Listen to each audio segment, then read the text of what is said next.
Halo anak-anak, kita ketemu lagi belajar matematika bersama Miss Bintang.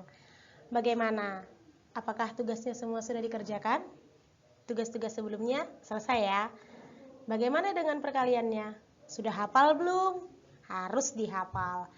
Karena kita akan susah belajar matematika kalau kamu masih susah menghafal perkalian.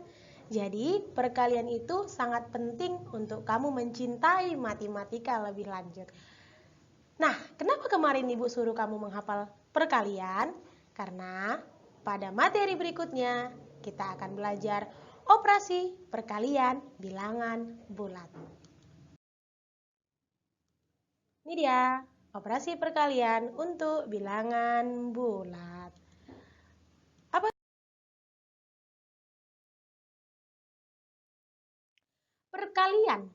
Perkalian itu memiliki pengertian sebagai penjumlahan berulang, tapi tidak berlaku untuk bilangan bulat di bawah 0 atau kurang dari 0.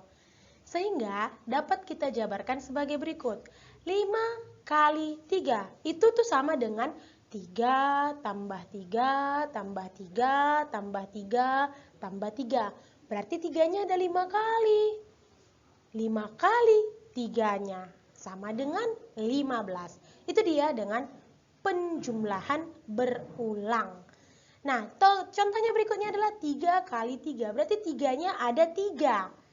3 tambah 3 tambah 3 sama dengan 9. Kalau 1 kali 3, berarti 3-nya hanya ada 1. Berarti 1 kali 3 sama dengan 3. Itulah perkalian yang dikatakan sebagai penjumlahan yang berulang sebanyak yang kau kalikan. Oke, itu dia. Itulah arti dari perkalian. Nah, perhatikan tabel berikut. Ini ada tabelnya. Perkalian itu ya, itu tabel perkalian bisa kamu baca. Nah, dari tabel tadi, inilah kesimpulannya. Pada tabel itu ada bilangan bulat A, B, negatif A, dan negatif B. Ini dapat diartikan sebagai berikut. Mungkin kamu sudah sering mendengar ini, yaitu jika bilangan positif kau kali dengan bilangan positif, maka akan menghasilkan bilangan positif. Jika bilangan negatif kau kalikan dengan bilangan negatif, maka hasilnya akan menjadi bilangan positif. Dan jika bilangan negatif kau kalikan dengan bilangan positif, maka hasilnya akan menjadi bilangan negatif. Jika bilangan positif kali bilangan negatif, maka hasilnya akan menjadi bilangan negatif. Itu dia ketentuannya. Nah, pada perkalian juga terdapat sifat. Yang pertama itu adalah sifat ketertutupan. Sifat ketertutupan berarti dia tertutup. Sama dengan penjumlahan yang kemarin Ibu jelaskan, bahwa jika bilangan bulat, kamu kali dengan bilangan bulat akan selalu menghasilkan bilangan bulat. Contohnya bilangan 12 kali 6 sama dengan 72. 12 itu bilangan bulat. 6 itu juga bilangan bulat. Maka 72 hasilnya juga merupakan bilangan bulat. Sifat yang kedua itu adalah sifat komutatif. Di mana komutatif ini sama seperti pertukaran, tukar tempat, yaitu A kali B sama dengan B kali A. 9 kali negatif 4 sama dengan negatif 4 kali 9. 5 kali 7 sama dengan 7 kali 5. Itulah dia komutatif. Sifat yang ketiga,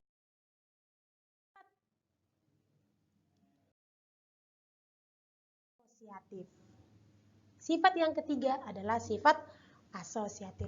Nah, untuk setiap bilangan bulat A, B, dan C berlakulah pengelompokan, di mana A kali B dikalikan lagi dengan C sama dengan A kali B dikalikan dengan C. Perhatikan contohnya, 5 kali 7, hasilnya kalikan lagi dengan 4. Itu sama dengan 5 kali perkalian 7 kali 4. Sama, bisa kamu hitung sendiri. Berikutnya itu adalah sifat keempat, adalah sifat distributif. Nah, untuk setiap bilangan bulat A, B, dan C berlaku. A kali B tambah C sama dengan A kali C sama dengan A kali B tambah A kali C. Ini bisa dibilang dengan sifat penjabaran.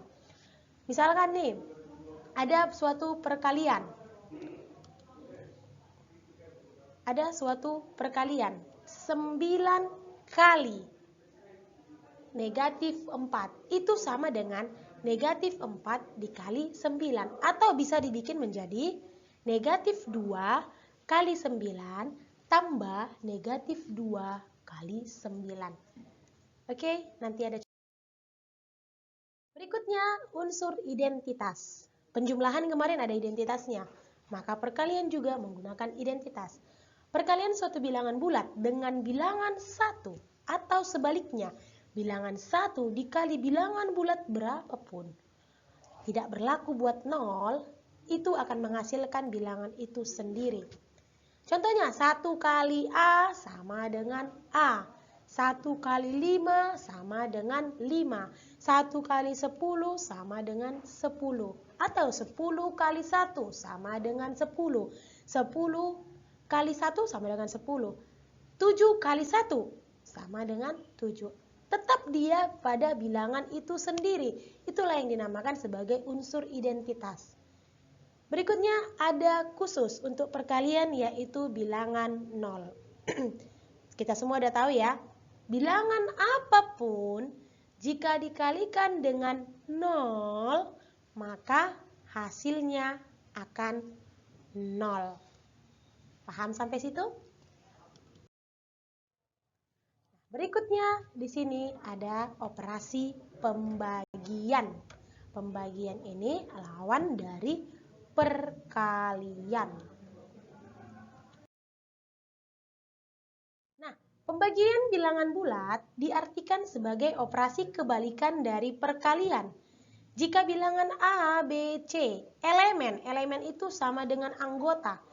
A, B, C, anggota bilangan bulat di mana B tidak sama dengan 0 dan A bagi B, maka yang pertama ada 3 ketentuannya. Untuk A, B berlainan tanda. C adalah bilangan bulat negatif. Untuk A, B bertanda sama. C adalah bilangan bulat positif.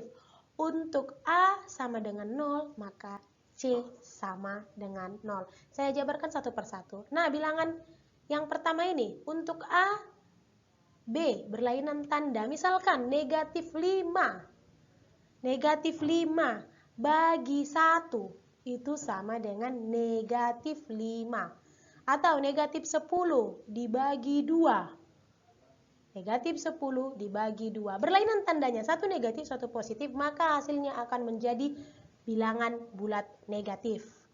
Sama seperti perkalian tadi, jika bilangan positif bagi bilangan negatif, hasilnya akan menjadi negatif. Jika bilangan negatif dibagi bilangan positif, maka hasilnya akan bernilai negatif. Untuk yang kedua, untuk A dan B bertanda sama. C sebagai hasil adalah bilangan bulat positif. Contohnya, 10 bagi 2 sama dengan 5, itu sama-sama positif. Positif 10 dibagi positif 2 sama dengan positif 5. Itu sama-sama positif. Atau bertanda sama, sama-sama negatif. Negatif 20 dibagi negatif 5, hasilnya akan menjadi positif, positif 4. Itu dia, hasilnya akan menjadi bilangan positif. Nah, yang ketiga, untuk A sama dengan 0, maka hasilnya adalah 0. A dibagi B, 0 dibagi 5, hasilnya akan menjadi 0. Paham ya? Oke, berikutnya sifat pembagian. Sifat pembagian ini tidak sama dengan perkalian. Ada beberapa yang tidak bisa. Contoh, sifat pembagian itu, sifat ketertutupan tidak berlaku pada pembagian. Kenapa? Karena ketika suatu bilangan bulat, kau bagi dengan bilangan bulat, hasilnya itu belum tentu menjadi bilangan bulat. Bukan, dia bukan bilangan bulat, tidak semua. Misalkan ada di contoh ini. Negatif 28 dibagi 4, kemudian dibagi 2 lagi. Negatif 28 dibagi 4 itu kan negatif 7. Negatif 7 dibagi 2 itu sama dengan negatif 3,5. Nah, dia pakai koma, dia merupakan bilangan desimal, bukan bilangan bulat. Nah, oke. Yang berikutnya, komutatif juga tidak berlaku untuk pembagian. Kenapa tidak berlaku? Dia nggak bisa dibalikkan, dia tidak bisa berlaku pertukaran. 10 dibagi 2 tidak sama dengan 2 dibagi 10. Maka komutatif tidak berlaku. Yang berikutnya, sifat asosiatif juga tidak berlaku karena tidak bisa dikelompokkan dan hasilnya tidak akan sama. Nah, berikutnya adalah operasi campuran. Kalau campuran ini, kamu hanya perlu membaca ketentuan apa aja. Ini ada aturan operasi campuran. Nah, yang pertama, operasi yang berada dalam kurung itu dikerjakan dahulu. Ini udah nggak asing lagi ya. Yang kedua, dahulukan bilangan berpangkat. Ada bilangan-bilangan berpangkat itu duluan yang harus kamu kerjakan. Yang ketiga, dahulukan perkalian dan pembagian sebelum penjumlahan dan pengurangan. Masih ingat kan tingkatan operasi hitung? Itu dia. Yang berikutnya, keempat, jika ada perkalian dan pembagian tanpa tanda kurung, kerjakan berurutan dari kiri ke kanan. Nah, yang kelima, jika ada penjumlahan dan pengurangan tanpa ada tanda kurung, kerjakan berurutan dari kiri ke kanan. Itu dia aturan operasi hitung campuran. Nah, di sini ada contoh. Tentukan hasil dari operasi hitung campuran berikut. 24 tambah 56 kali 42 kurang 384 dibagi 12. Nah, sesuai dengan aturannya, kita bikin dia dalam kurung-kurungnya. 24 tambah, kalikan dulu. Kemudian kurangnya dipisah, bagikan dia yang bisa dibagi. Maka 24 tambah 56 kali 42 adalah 2352. Kurang 384 bagi 12 sama dengan 32. Nah, ini sudah sama. Penjumlahan dan pengurangan berarti tinggal kamu operasikan dari sebelah kiri ke kanan. Maka diperolehlah hasilnya 2344. Contoh berikutnya, 28 kali, di sini ada tanda kurung. Ada di sini tanda kurung. Bagi, ada tanda kurungnya lagi. Sesuai dengan ketentuannya, kerjakan dulu yang di dalam kurung. Maka hasilnya 28 kali. Ini 3239 adalah hasil penjumlahan dari sini. 364 tambah 2875. Hasilnya adalah 3239.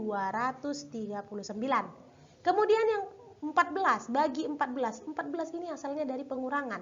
9756 kurang 9742. Maka sudah ada posisinya, kali dan bagi berada di posisi yang sama tanpa ada kurungnya, maka tinggal mengerjakan dari sebelah kiri. Diperolehlah hasilnya 6478. Nah, contoh ketiga bisa kamu baca dan kamu pelajarin sendiri. Nah, terakhir, tugas. Tugas yang sebelumnya pasti sudah kamu kerjakan ya. Miss yakin kamu sudah mengerjakannya dan kamu nggak akan lalai dengan tugasmu. Oke, ini ada tugas tambahan buat kamu. Kerjakan di buku tugasmu. Buku tugasnya diusahakan di buku berpetak, buku kotak-kotak khusus matematika. Oke, itulah dulu pelajaran kita saat ini. Saya yakin kamu pasti akan belajar. Oke, terima kasih. Dah.